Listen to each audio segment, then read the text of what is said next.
All right, so then if we can get through it, which we may not be able to, but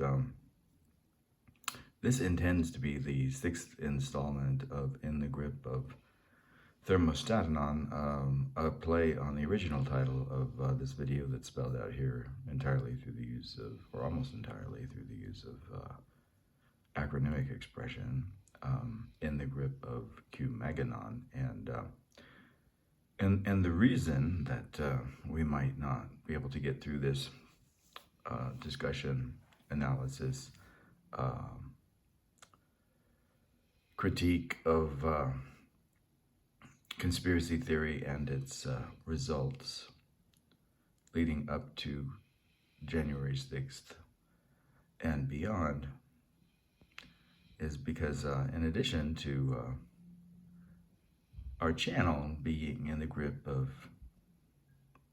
ThermostatAnon, the one of the biological apparatuses which hold at least a significant part of a contract in V through Theta seems to be in the grip of some type of virus that's either some kind of cold or perhaps some kind of flu, and it's affecting the ability of this particular biological apparatus that holds this element of the consciousness of a contract in V through Theta to communicate clearly and concisely and articulately and understandably. And in addition to that, I'm coughing a lot.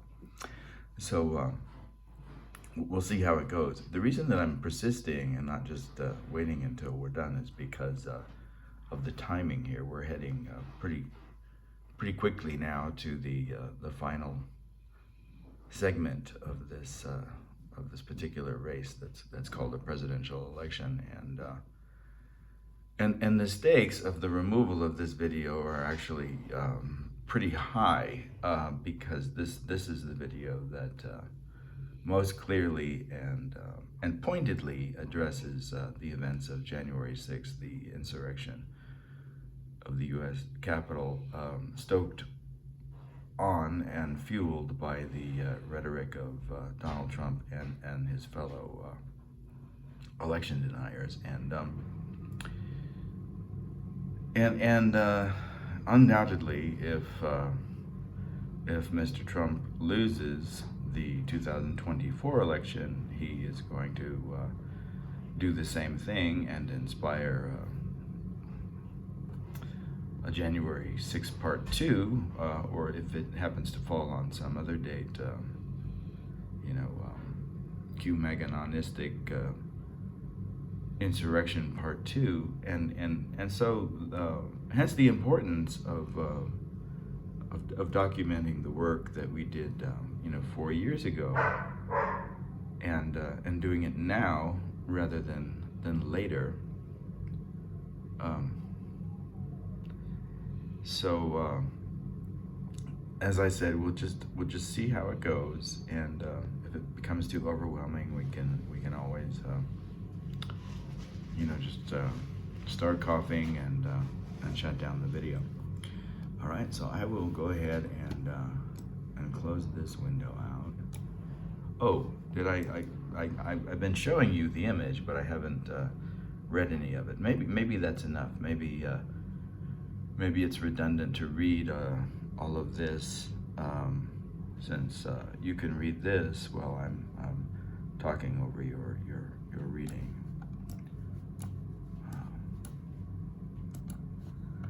All right, so this then is the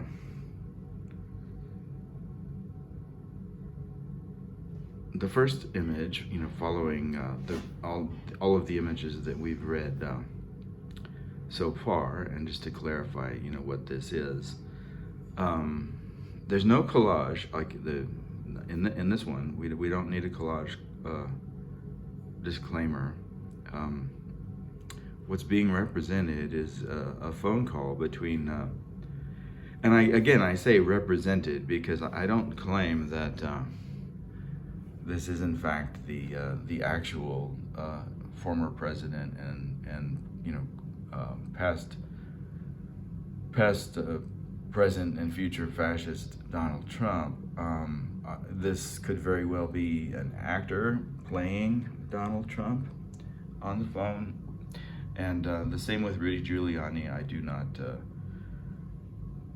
pretend, or claim that this is the actual, an actual image of Rudy Giuliani. This could be a paid actor, someone playing Rudy Giuliani, the former mayor of New York City, past, present, and future fascist, former attorney who lost his license to conduct law, pursuing conspiracy theories regarding a rigged election that there was no evidence of. There was no evidence of such rigging, and has lost assets and whatever remnant of respect that he had among the American public. This is also the same drippy Rudy Giuliani that I guess we have to introduce another universe. I'm not even sure what this universe is called, but the evil, malevolent entity from whatever universe the characters involved in this movie, The Fifth Element, are from. I suppose it could be either the DC universe or the Marvel universe. But I'm not certain of that. Let's go ahead and look it up and see what universe we're talking about. So I'm gonna go back onto back onto the internet and look up The Fifth Element, the movie. Oh, this is we'll get here. This is an explanation of the reference to the meatloaf, which is so I'm here. Here's another spoiler, I guess, in terms of, was that the word that we couldn't remember yesterday? Spoiler. I think it was. Does anybody remember if that was the word that we couldn't remember? This is an image of an old Swanson dinner, and there's the word Carlson there. In case my viewers didn't realize this, the money that belongs to the Carson family, as in Tucker Carlson, comes from the manufacturing of these, and perhaps other things as well, but the manufacturing of these Swanson dinners, which Swanson is a company that made these what were referred to as TV dinners, which was basically just pre-prepared cooked food housed in a little aluminum tin that could be plopped in the oven and heated for, I don't know how long they heated them for. I haven't had a Swanson dinner since I was a very young child, but you heat these things in an oven. They probably make them now in plastic so that you can heat them in microwaves, but you heat them in the oven, and they came in all kinds of styles. You could get the meatloaf. I think this is the Salisbury steak, actually. You see the green beans up there, and I'll just go ahead and play it. Here, let's advance a little bit. Here's a different one. Here's the border, Vladimir Putin and Tucker's border control version. I'll turn up the.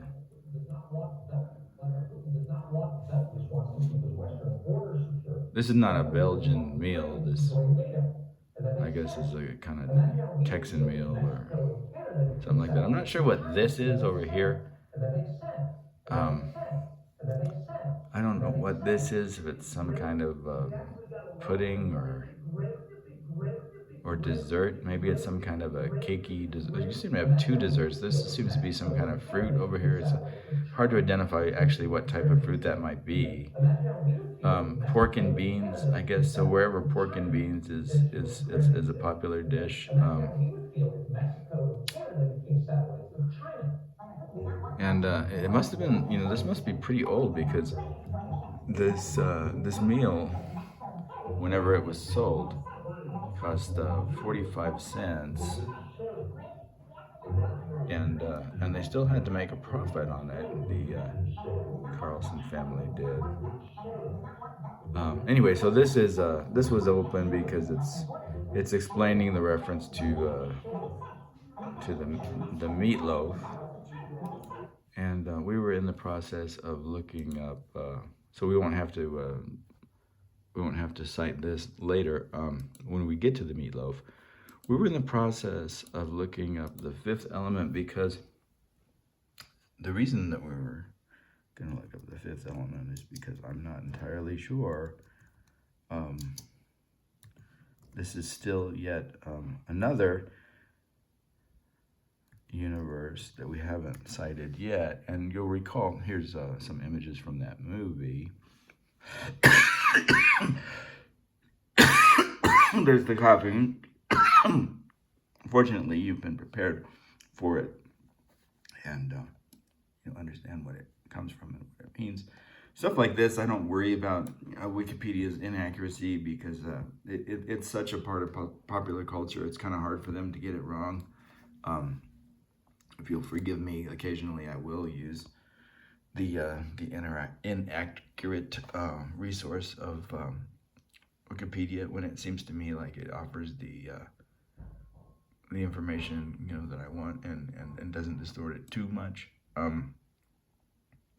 So this is of course the Luc Besson movie, then that's correct, and all the actors seem to be named correctly. Gary Oldman plays the part of what is the character called? Zog, the evil Zog, and Zog in fact.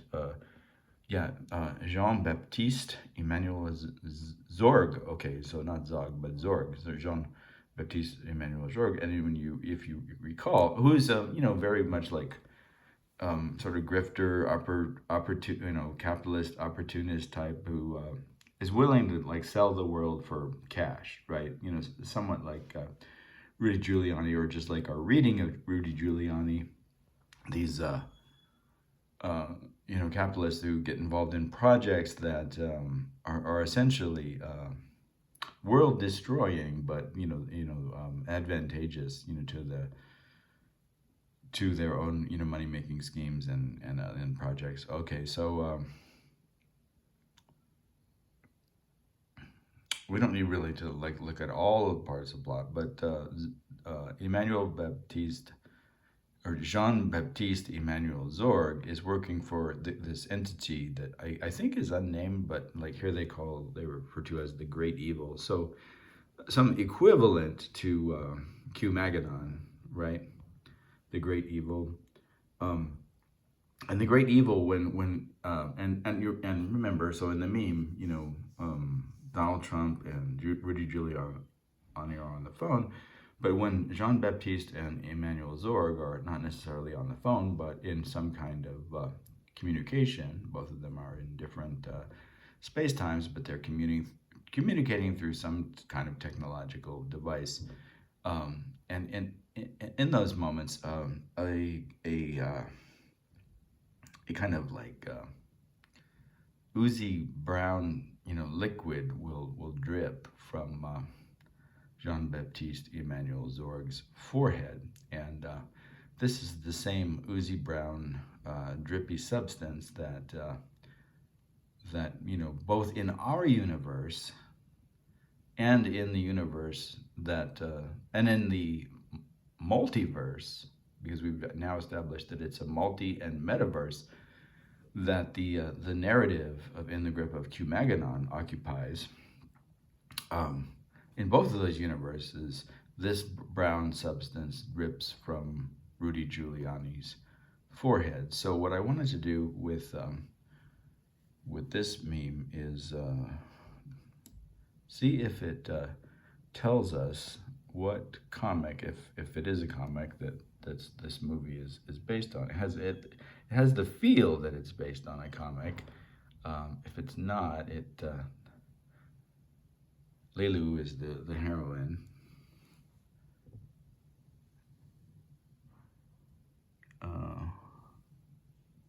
Here, the fifth element is named Lilu, and she's of course played by Mila Jovovich, and the hero here is Bruce Willis, who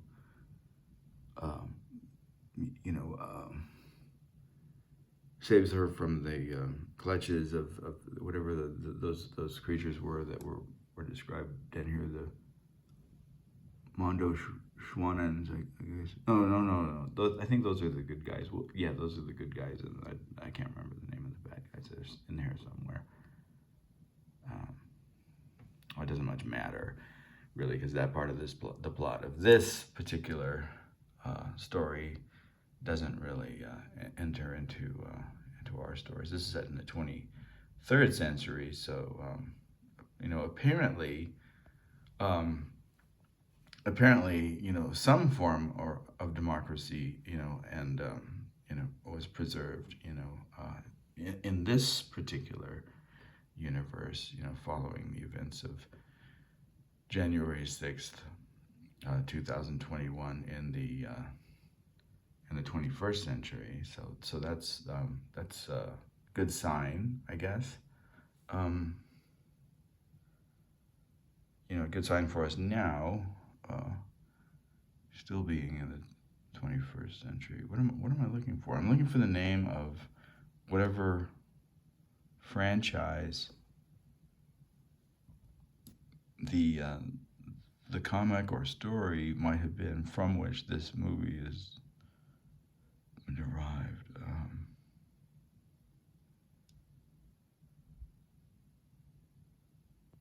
Let's see.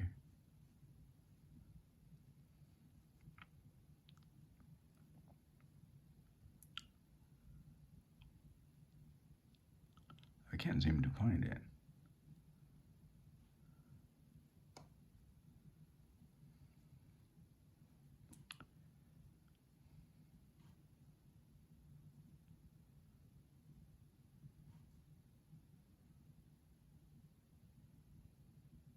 Okay, so apparently this gives us the best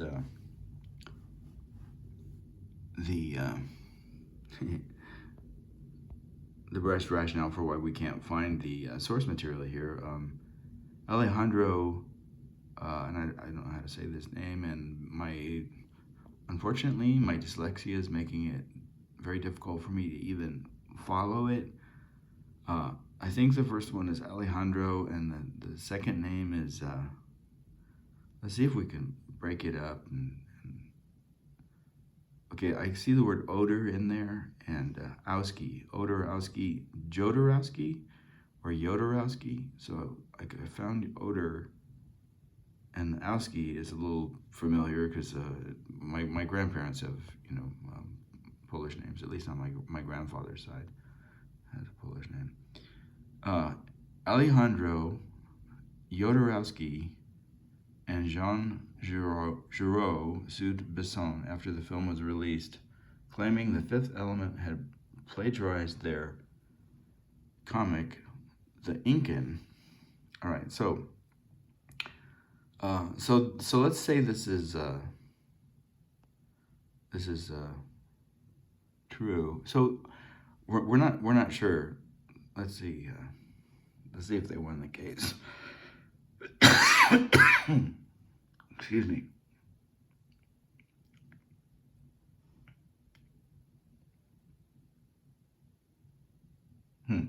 Okay, so the case was dismissed. So we can go one of two ways. We can say this belongs to the same universe that the Incal comes from. Let's see where that is.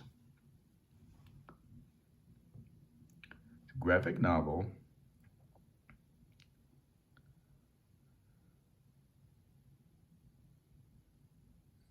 Okay, so it's either from the just because I think we're going to assign it to this universe, even though they lost the case, and I hope that doesn't participate in any conspiracy theories. But I think the reason that we're going to do that is because we have ready-made universes here. We have the Yodaverse and the Metabarons universe. I like the Yodaverse in a certain sense. A fictional universe in which science fiction comics take place. So this, in fact, may be the Metabarons universe, may be the essential field universe as field, right? I mean, I'm trying to like establish like some kind of vocabulary where we don't have to use the word universe or multiverse or to talk about like the way that it unfolds in a narratological environment, right? But this may be the narratological environment, you know, in which our story actually occurs.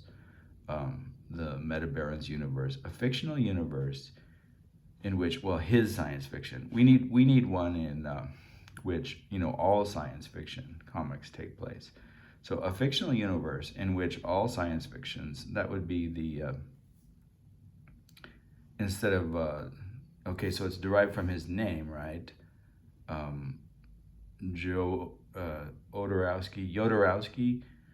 Jodorowsky becomes Yodoverse. So we need a science fiction universe in which all science fiction comics takes place. So what would that be called? Sci-fi comiverse, the sci-fi comiverse, right? Okay, so our story, it's not really a narrative, it's a story, or maybe it's a narrative. If you're splitting hairs in the way that, you know, David, my former professor, David Anton, like distinguishes between story and narrative. No, let's just call it a narrative, because there is psychological development and there's a decision made, and, you know, and you know, Mike Pence fails his test, and our hero, which we haven't been introduced to yet, and I won't, you know, reveal, and I won't spoil that part of the story.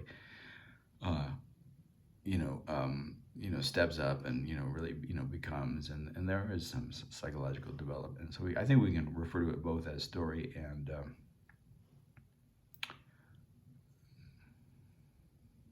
oh, yeah, okay, so we want the word pan in there. Pan, okay.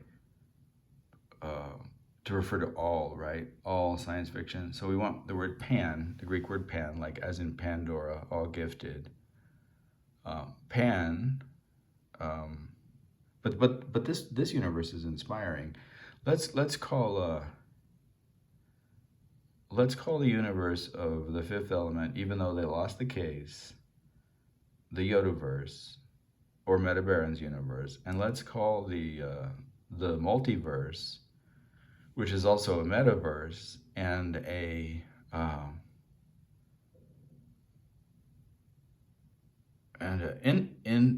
introverse, you know, because characters move from one universe to another within it, like interstate, introverse or introverse. Let's call that the pan sci-fi com-iverse. How's that? Pano,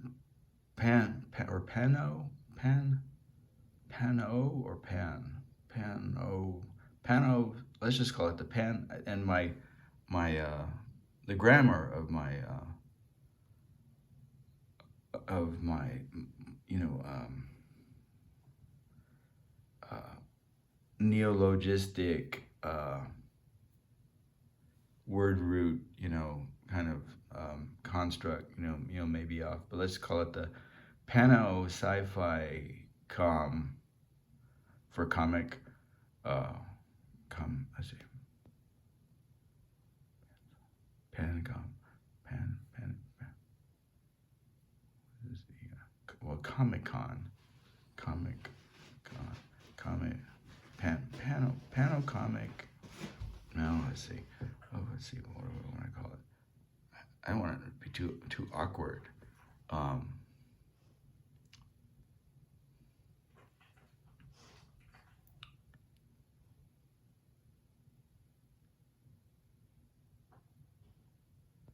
need the word pan to clarify that all of the fictional universes are there?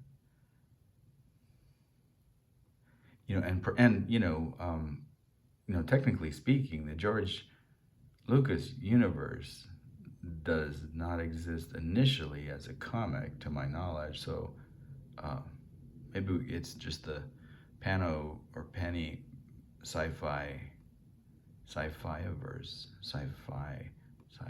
Sci-fi-verse sounds weird. Yeah, we're gonna still have to work on that. All right, but I'm tempted to refer to the universe that the fifth element, you know, comes out of as being the Yodaverse. So if we can remember that, let's go ahead and just use that expression and apply it to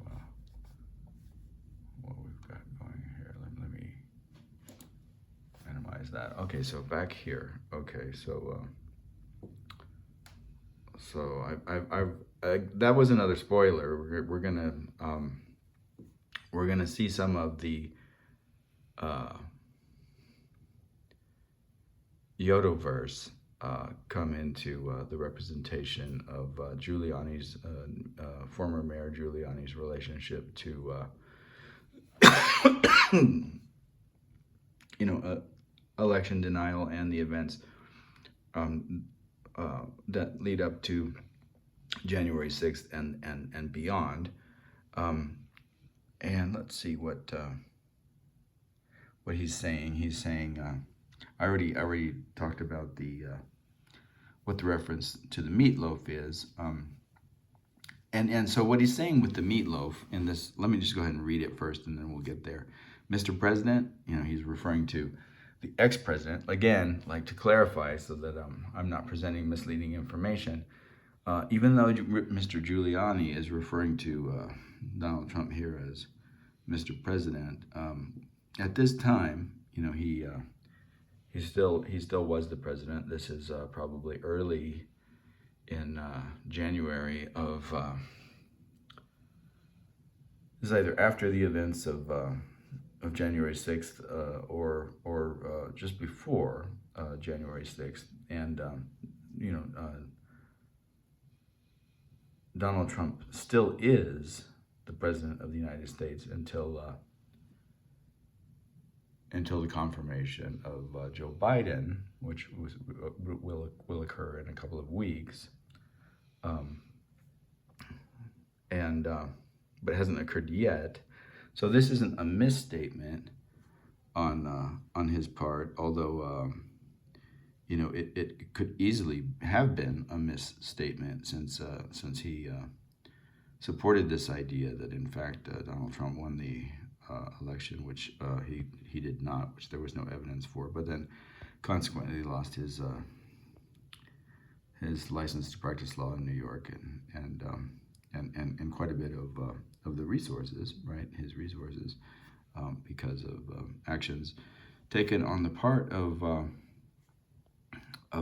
the companies which owned voting machines and which he you know, slandered and told lies about and as a consequence was sued and all of that. And I'm sure we could find that either on the unreliable source of Wikipedia or a more reliable source, but you can look that up yourself, so we don't really need to provide that background information. But I was just clarifying that this does not promote a conspiracy theory that Trump, you know, in fact, you know, won the election utilizing this phrase, Mr. President, in this question. He's like, you know, are you there, Mr. President? You know, and he might have, but it would be the actor portraying Rudy Giuliani here, even if it were, you know, beyond the inauguration date of Joe Biden and the beginning of his presidency, because we are not, as the author of the pan sci-fi comic universe, endorsing the statements and beliefs of all of our characters. You know, just like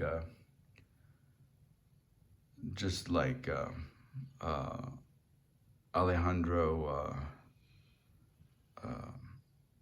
Jodorowsky wasn't endorsing the beliefs and opinions of all of his characters, and Luc, Besson, was is it Luc Besson? It's Luc Besson, right? Let's see if I can go back up to the.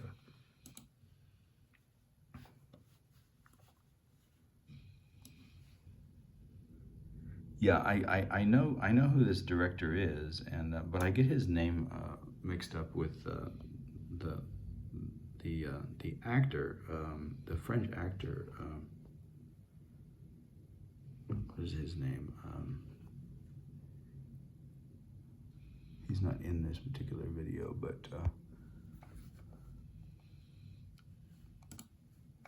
or in this particular movie, but I just wanted to confirm that I had the right Besson, Luc Besson, yes, and Luc Besson, doesn't necessarily believe all of the things that Emmanuel Baptiste Zorg, right? I think I've left out one of his names, but that Zorg espouses and promotes, right? So you can't.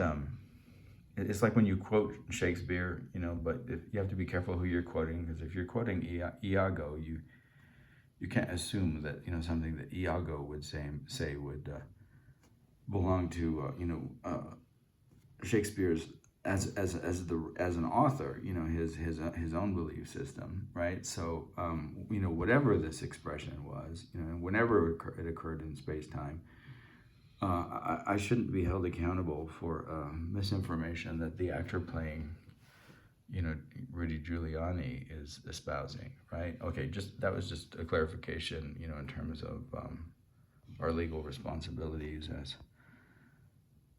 as someone who, as an entity, who claims it or they or him or her, are not espousing and promoting conspiracy theories. Okay.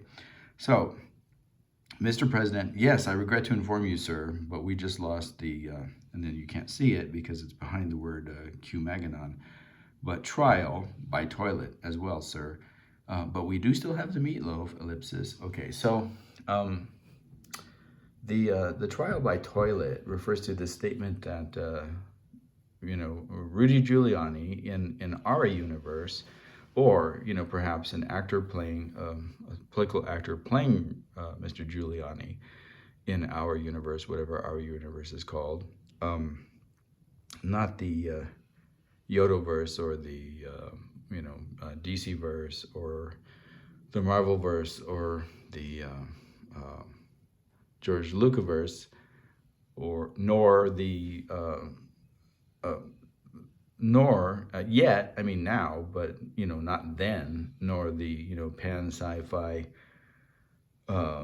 meta and or multiverse, comic sci-fi meta and or multiverse that this particular narrative that was taken down by YouTube essentially like unfolds upon, but now, of course, yes, because now it's being represented here, but not at the time. Anyway, I was just clarifying universes that at the time, former mayor Rudy Giuliani made this statement that the election should be decided by trial by combat, and then so many individuals, including myself, took that as a call for or as an example of some kind of stochastic terrorism, right? A call for violence. It seemed to be a call for violence, and then of course he denied. Almost immediately denied it when that was pointed out, that and said that that was a reference to the, which is in the title of this series. We also had a hard time remembering a few episodes back, but the Game of Thrones, and then so the toilet is one interpretation, and that's yet another interpretation, or perhaps code language, used here, so that, code language, in case the FBI is listening, somewhere in between the space-time that exists here of, Donald Trump on the telephone and the space-time that exists on the other side of Rudy Giuliani, somewhere in this this space between them, which is not available to us in this image, right, due to the editing process of the collage. Oh, so there is a collage here that represents the collaging of space-time, even though there's no collaging done on. I think I said that there was no collaging being done in this image, and that's clearly false. The space-time is a result of a collage, right? The cut in the middle. I just meant the actor playing Donald Trump, that hasn't been collaged anyway. The telephone is a real telephone, or prop maybe, and the hand belongs to that actor playing Donald Trump, if it is an actor and not in fact Donald Trump. We could just say it's an actor playing Donald Trump, and the actor is either Donald Trump or some other actor, right? And it's an actor playing Rudy Giuliani, and the same goes for him.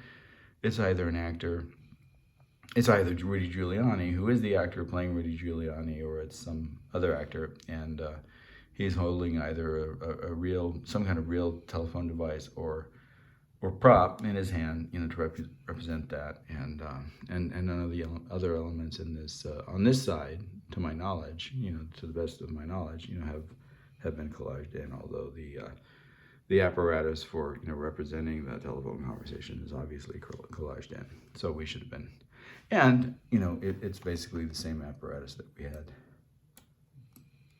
a couple of frames back, right? It's right. Here's the same type of collage being done, right? Representing that conversation with in two different space times. Okay, so we're back here, and we've explained the meatloaf. Meatloaf means, so in this code language, right?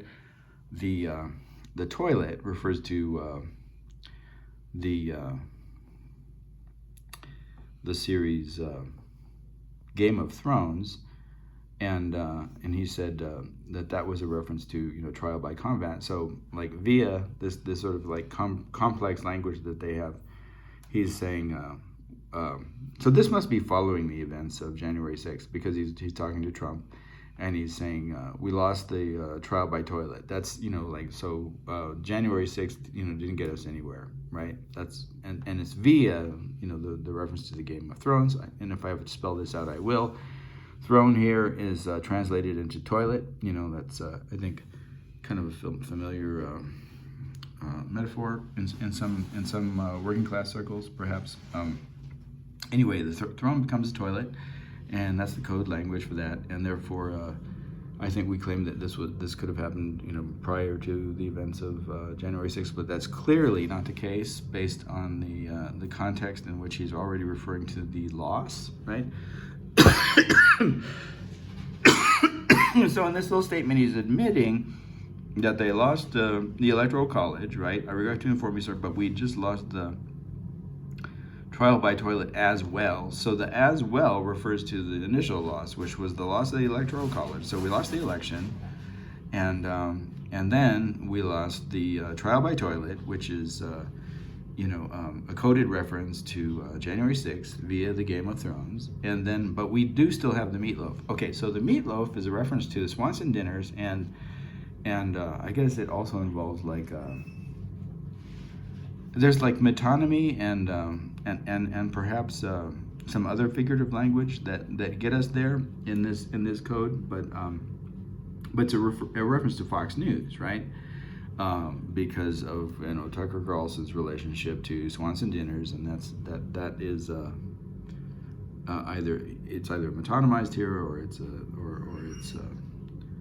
some kind of a simile, but refers to it's not a simile. It's a what is the word that I'm looking for? Where whole for part, part for whole, which is not metonymy. Is it metonymy? Yes, I guess maybe it is metonymy. So it's metaphor and metonymy, combined in some interesting ways, to get you to this, word like that the FBI won't be able to read about the meatloaf, just like they won't be able to read about the toilet, right? But being a reference to January 6th, because they're worried, Rudy's worried, the FBI could be, listening on the line. And so the meatloaf is a reference to Fox News via Tucker Carlson via, Swanson dinners, like we showed an image of the pork and beans that was, Tucker and Vlad, one of Tucker and Vlad's Russian state, TV dinners. Let's see. So he's saying, okay, so Mr. President, yes, I regret to inform you, sir, but in addition to losing the Electoral College, right, we lost, the presidency that we hope to gain by insurrection on January 6th, but we still have the propaganda machine that belongs to Rupert Murdoch and his media corporation and industry that one of which entities is Fox News. That's what the meatloaf represents basically. And then this actor playing Donald Trump also uses figurative language, but in a slightly different way than Rudy. Metonymy isn't. I think it's often interpreted as being a part for a whole, or a whole for a part. But really, it's something that we associate with that, right? So we associate meatloaf with something else. So I'm not sure this is the part for a whole. What is that figure that? Okay, so metonymy is something different, and for example, like a dog, you associate, a bone with a dog. That's a metonymy, but a part for a whole is something else. Let's go ahead and look up what that is, and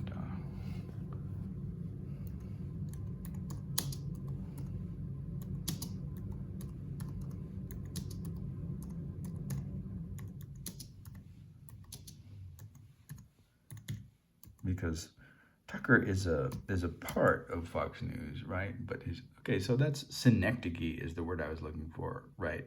So there's probably some metonymy going on there too, because but meatloaf, I guess, would be also a synecdoche, because the Swanson dinners do more than just meatloaf, right? Like meatloaf, but we kind of associate meatloaf with those frozen dinners. At least I do. Also turkey, because they did a lot of turkey. So I guess you could go either way. You could say, well, we associate meatloaf with those kind of fast, quick to make dinners. And if you're thinking about it as an association, then it would be a metonymy. But if you're thinking about it as a part for a whole, it would be a synecdoche. So Tucker Carlson is either a synecdoche for Fox News, or if we associate him with like that whole range of, but it's still standing in apart for a whole. So I think it's really a synecdoche. So I'm not going to worry about like the metonymic function of that particular figure of speech, and we'll just call it a synecdoche, right?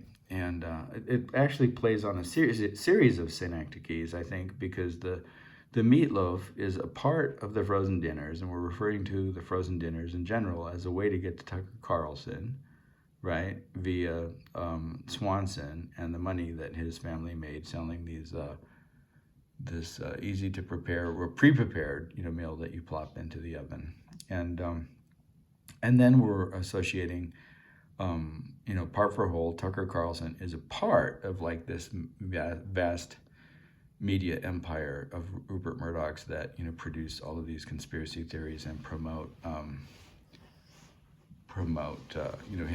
his own values and the machinery necessary, including conspiracy theories to instigate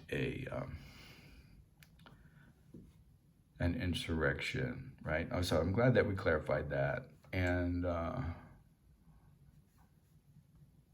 let's leave metonymy out of it, you know, for the time being. Let's do an analysis of what Donald Trump is saying. Well, he's saying that he's not going to pay Rudy Giuliani because I don't pay for losers, you little Pence. So Pence here is also used figuratively, and and that is not a synecdoche.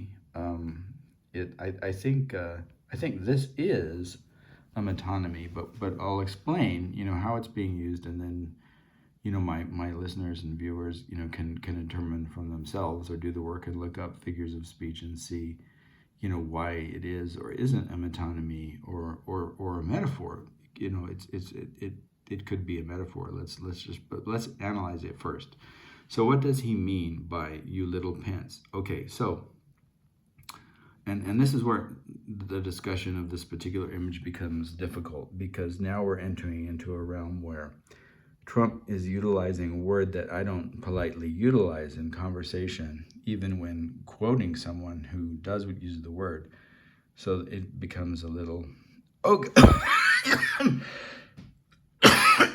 difficult. Oh, I know how to get to that word. Remember when Trump said that women, if you're famous, you know, they let you do anything, and he can't help himself. He just starts kissing beautiful women, and they allow this because he's famous. And he said they'll even let you grab them by the, and then this word, right? Remember that? You know, they'll let I can grab them by that word. It starts with P. And he referred to Mike Pence as this word because he failed, or Mike Pence failed, right, to follow Donald Trump's instructions and violate the Constitution by refusing, right, to perform the ceremony in which you know, he acknowledges the results of the election and certifies them in favor of the candidate who received, right, the most electoral votes and participates in the peaceful transfer of power. So because, you know, Mike Pence didn't do this, and this is why, I suppose, this is why the Guardians of the Galaxy, like initially, you know, come to my Guardians of the Galaxy are in fact from the Marvel universe, but they're interdimensional universe travelers, you know, and cross metaverses and multiverses, and therefore, like, they're good players in our pan sci-fi comiverse, right? They're good, you know, players for this particular story, you know, well chosen in that way, and you know, more so than, you know, Rudy Giuliani. I mean, he just happens to be a player because he was a player in this universe that we live in, which we were calling our universe, right? And same for Donald Trump. But okay, so in our universe, Donald Trump referred to Mike Pence as this word, and so instead of using this word in this conversation, Trump is relying on Rudy Giuliani's memory and referring to him as, instead of a little, you know, that word that we're not going to say, that Trump grabs individuals by referring to him as a Pence, right? So it's a substitution. So it's like it's not really a part for a whole substitution. It's not synecdoche, and it's not really a metaphor, because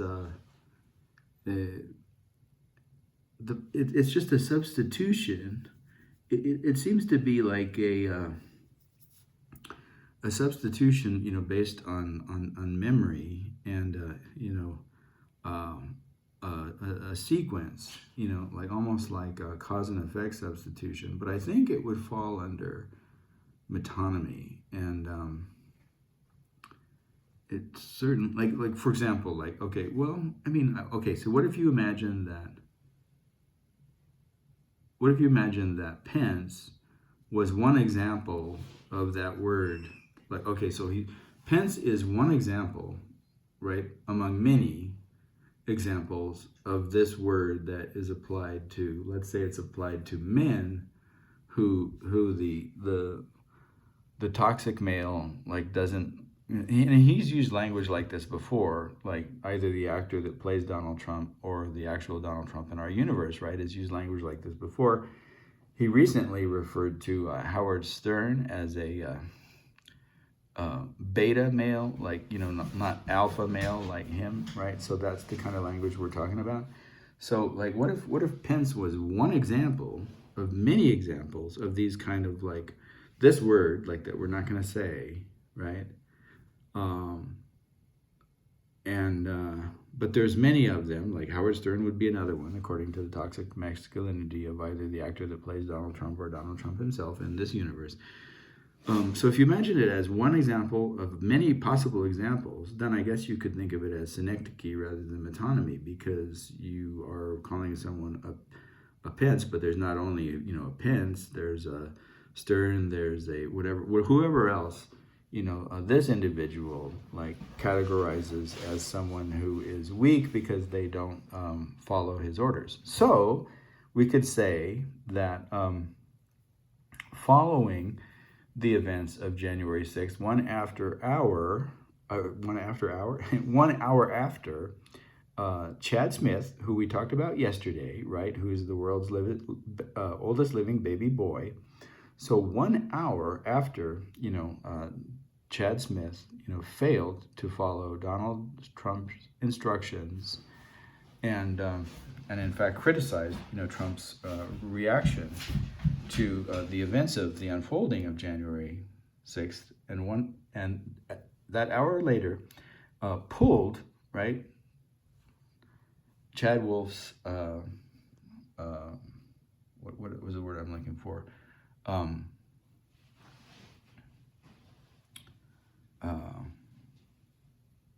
Permanent application for the position of Secretary of Homeland Security, correct? Then he became an example of one of these words that we're not going to repeat, right? In this one's mind, you know, and but see, this would have confused it if he had said, I don't pay for losers, you little wolf, because wolf has other semantic, you know, metaphorical value as a figure of speech, right? Like, it might not have been clear to Rudy Giuliani or the actor playing Rudy Giuliani if he'd used that example of one of many of these P words, right? In his mind, I don't pay for losers, you little wolf. It might have been confusing, and Giuliani would have found the figure of speech hard to process, because he wouldn't necessarily have seen the trajectory of the word wolf as an example of a synecdoche of one individual who falls under the class of these individuals who, you know, alpha heterotoxic male salamander juice drinking, you know, Donald Trump considers to be, you know, whatever, a result of gay frog water or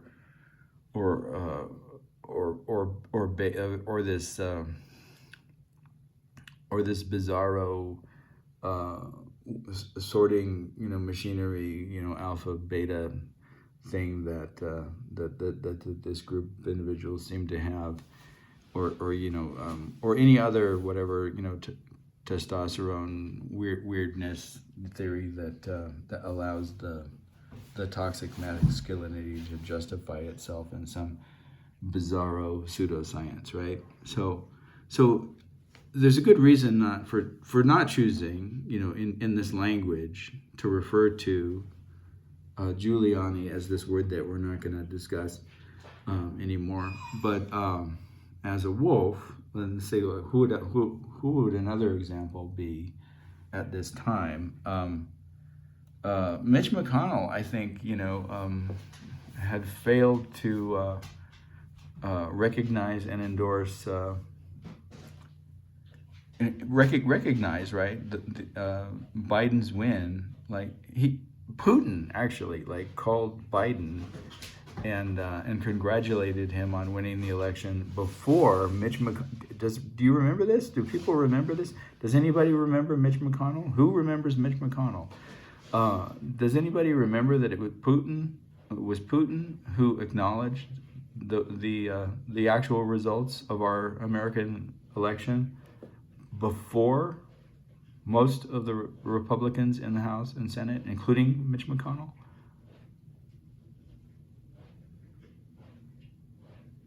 Does anyone remember that? You can do the research if you like. We're closing in on our 1 hour, so I don't have time, unfortunately, to do it. But we did make it through. We made it through in spite of being in the grip of some type of virus, or the grip of the grip, I guess, if you translate it into French, the flu. He's just to spell it out, the final thing. So Rudy Giuliani is, regrettably reforming, Donald Trump. Of all the things that didn't work, we lost the Electoral College, we lost the insurrection, but we still have, Rupert Murdoch. We still have the machinery, the alt-right, political propaganda machine that is the multimedia establishment. Run and operated by the Murdochs, who sometimes we refer to as the Mordochs, and that's yet another universe. That's the universe of the time machine, right? The great H.G. Wellian universe. So the H.G. Wellian universe, will come into this, at some point. I imagine there will have to be a reference to. In fact, I can remember. The image, and I can see it in my mind of Rupert, Mr. Murdoch, or Mr. Mordoch, or Morlock, or whatever the creatures are in the H.G. Wellian universe of the time machine. Those monster creatures of the future. Wearing the Sith insignia, and I think he has, Sith, without doing too much spoiling for the future, but I think he also wears Sith glasses, or has perhaps in one of the universes that we haven't discussed has tattooed, the Sith insignia around both of his eyes. That is Mr. Rupert Murdoch. Okay, so I think that's about it. And as I said, we try not to go too much over an hour in the decoding of any 1, 2, or 3 of these images, which narrate the story of the preservation of democracy in our 21st century, following the events of January 6th into the 31st century, which is why the Guardians of the Galaxy become involved in the first place.